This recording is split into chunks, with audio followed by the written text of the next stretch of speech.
Welcome back. I'm Marco Lamano. With the Inflation Reduction Act, the United States makes its biggest investment in reversing climate change, which also may help encourage other countries to join the effort, as you'll see in a second. I've spoken many times with the CEO of the Climate Adaptation Center here in Sarasota, Bob Bunting. He's warned me many times about green efforts that are more performative than substantive. However, in a recent interview with Mr. Bunting, he said the climate provisions in the new law are actually well thought out. This bill has a lot of information in it that has been informed by science, the latest science, and it also has enough money, I think, that will attract other money in the private sector to follow along.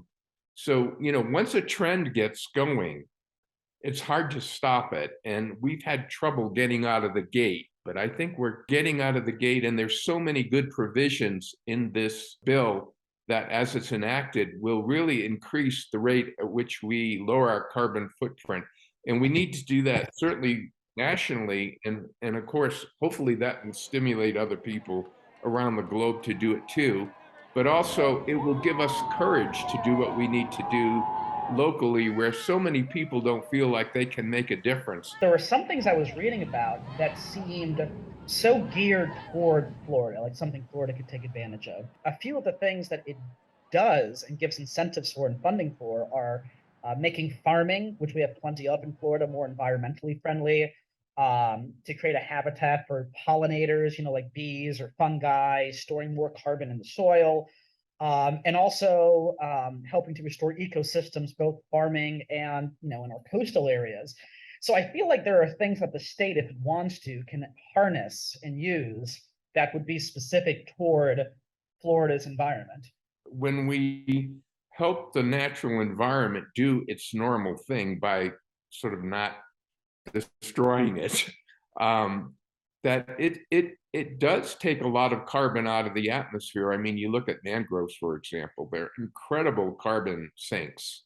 And by having these this sense in the broad climate bill that protecting our natural way of sequestering carbon is part of the solution for taking this carbon out of the atmosphere and slowing down the rate of climate warming.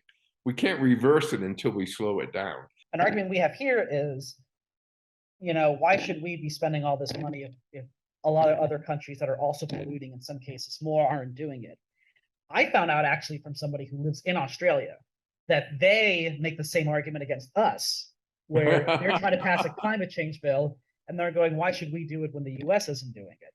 And I have to believe that something like this makes it easier to argue in Australia and anywhere having the same argument that, well, the US is doing something. Absolutely. I think, what we have a problem with in a world with 8 billion people in it is the leadership around the world has been weak on a lot of global issues, and they're fighting the wars that we fought 100 years ago for dominance and things like that. When, we all breathe the same air and we all live on the same planet, and we have a finite amount of resources that have to be protected so we can continue living here. I mean, the planet's going to be fine, even if we're not on it. But that's the question. Are we going to be the inhabitants or not? I know two things you talked to me about are, where is this green technology being made? Is it being made with coal plants in another country like China, or is it being made in a clean way? And this does offer $7,500 incentives for a new vehicle, $4,000 for a used, for the next 10 years. The part of the bill that most of the, like battery, for example, or most of the car has to be made in America and not maybe a coal producing country overseas, that it actually addresses some of the things that you've raised caution flags about to make sure that if we're doing green technology, we're doing it right. It's an excellent point because, the supply chain to make these cars is global, from the minerals we need to make the batteries and for battery production and whatever.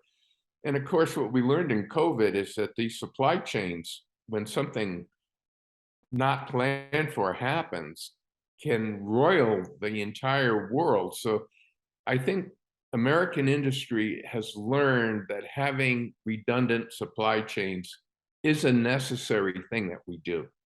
And I think this bill reflects that, and the government has learned something as well. So we're going to have supply chains with the help of this bill that are more redundant and that have more American input into it so that we can control our own future to a certain extent, not just be totally reliant on others to provide it for us. And I think that gives us.